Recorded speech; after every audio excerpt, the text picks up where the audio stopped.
I can announce a ceasefire and a hostage deal has been reached between Israel and Hamas. More than 15 months of conflict that began with Hezbollah's brutal massacre on October the 7th. More than 15 months of terror for the hostages, their families, the Israeli people. More than 15 months of suffering by the innocent people of Gaza. Fighting in Gaza will stop, and soon the hostages will return home to their families. The elements of this deal were what I laid out in detail this past May, which was embraced by countries around the world and endorsed overwhelmingly by the UN Security Council. The deal is structured in 3 phases. Phase 1 will last 6 weeks. It includes a full and complete ceasefire, withdrawal of Israeli forces from all the populated areas of Gaza, and the release of a number of hostages held by Hamas, including women and elderly and the wounded. And I'm proud to say Americans will be part of that hostage release in Phase 1 as well. And the Vice President and I cannot wait to welcome them home. In exchange, Israel released hundreds of Palestinian prisoners. And during Phase 1, the Palestinians can also return to their neighborhoods in all the areas of Gaza. And the surge of humanitarian assistance into Gaza will begin. And the innocent people can have a greater access to these vital supplies. You know, during the next 6 weeks, Israel will negotiate the necessary arrangements to get Phase 2, which is a permanent end of the war. Let me say it again, a permanent end of the war. There are a number of details to negotiate to move from Phase 1 to Phase 2, but the plan says if negotiations take longer than 6 weeks, the ceasefire will continue as long as the negotiations continue. I've spoken to the Emir of Kuwait and the President of Egypt, and we have pledged to make sure the negotiations will keep moving forward for as long as it takes. Then, when Phase 2 begins, there will be an exchange for release of the remaining living hostages, including male soldiers, and all remaining Israeli forces will be withdrawn from Gaza, and the temporary ceasefire will become permanent. And finally, Phase 3, any final remains of hostages who have been killed will be returned to their families, and a major reconstruction plan for Gaza will begin. This is the ceasefire agreement I introduced last spring. Today, Hamas and Israel have agreed to that ceasefire agreement and the whole ending the war. You know, those of you who have followed the negotiations can attest, the road to this deal has not been easy. I've worked in foreign policy for decades. This is one of the toughest negotiations I've ever experienced. And we reached this point because of the pressure that Israel built on Hamas, backed by the United States. Hamas's longtime leader, Sinwar, was killed. Hamas's strongest supporter, Iran, launched attacks on Israel. And those attacks failed after my administration organized a coalition of nations to stop them.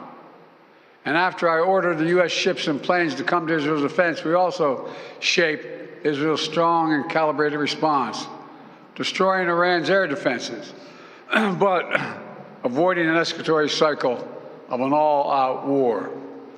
The United States also organized a coalition of 20 countries to stand up to attacks by the Houthis, including their missile attacks in Israel. Then Hezbollah, another of Hamas's strongest backers, was significantly weakened on the battlefield, and its leadership was destroyed. With our support, Israel negotiated a ceasefire with them, and after that, Lebanon finally elected a new president who's not beholden to Hezbollah, and he can begin a new chapter for the Lebanese people. All told, these developments in the region, which the United States helped to shape, changed the equation. And so now, the terror network that once protected and sustained Hamas is far weaker. Iran is weaker. Iran is weaker than it's been in decades. Hezbollah is badly degraded.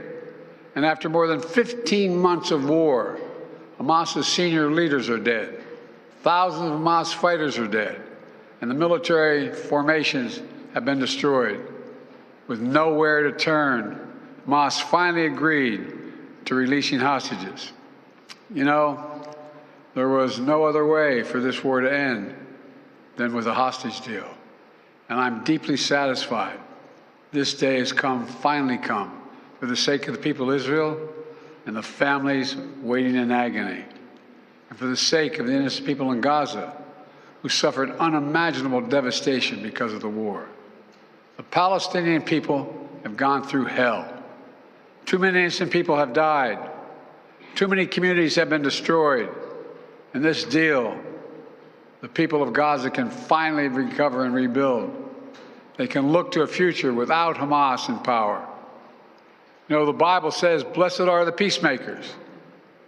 Many peacemakers helped make this deal happen, including an extraordinary team of American diplomats who have worked nonstop for months to get this done. Secretary Blinken led the effort. Secretary Jake Sullivan, National Security Advisor Jake Sullivan, Bill Burns, John Feiner, Brett McGurk, Amos Hochstein, and the Vice President worked relentlessly as we work to deliver this deal.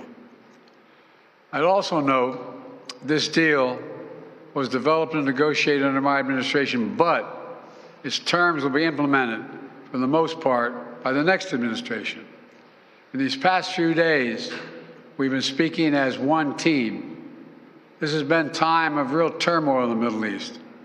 But as I prepare to leave office, our friends are strong, our enemies are weak, and there's genuine opportunities for a new future. In Lebanon, there's an opportunity for a future, free from the grip of Hezbollah. In Syria, a future free from the tyranny of Assad. And for the Palestinian people, a credible pathway to a state of their own.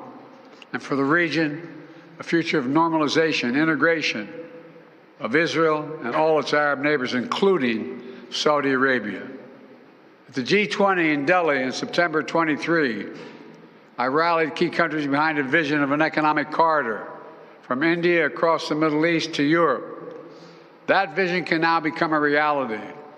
There are risks as well, including ISIS and Iran, even in a badly weakened state. But we're handing off then to the next team a real opportunity for a better future for the Middle East.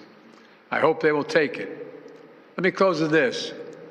My friend for years in the United States Senate, former Senator George Mitchell, who did so much to forge peace in Northern Ireland, once said about diplomacy, he said, it is a 700 days of failure and 1 day of success.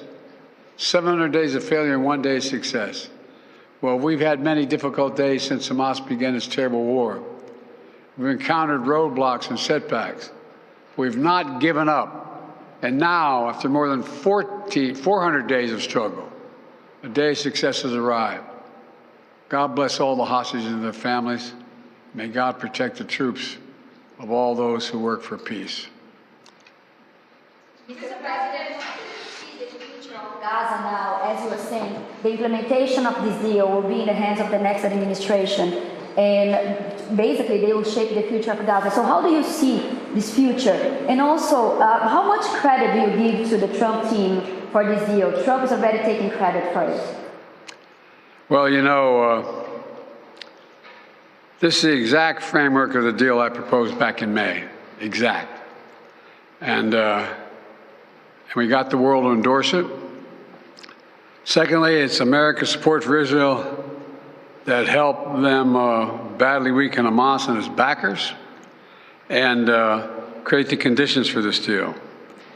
And thirdly, I knew this deal would have to be implemented by the next team, so I told my team to coordinate closely with the incoming team to make sure we're all speaking with the same voice, because that's what American presidents do. Thank you. In the, how many Americans will be released when the hostages are being released?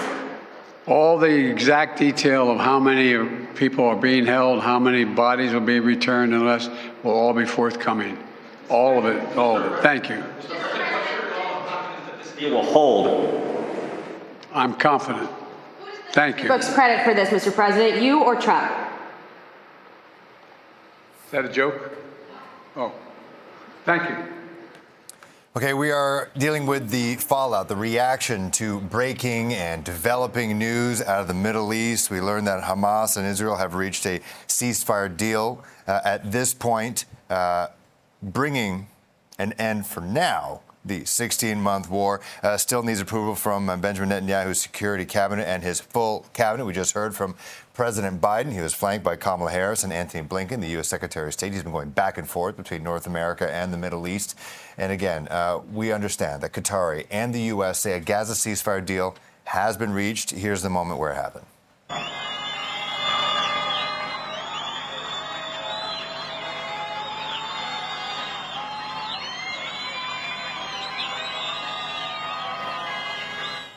So that is the reaction when news got out. People in the streets of Khan Yunis in Gaza celebrated news of the agreement. It comes after weeks of negotiations, promises that this phased release of dozens of hostages held by Hamas. It also includes the release of hundreds of Palestinian prisoners in Israel and would allow badly needed humanitarian aid into Gaza. The agreement is expected to go into effect in the next coming days. We understand phase one could be starting as soon as Sunday.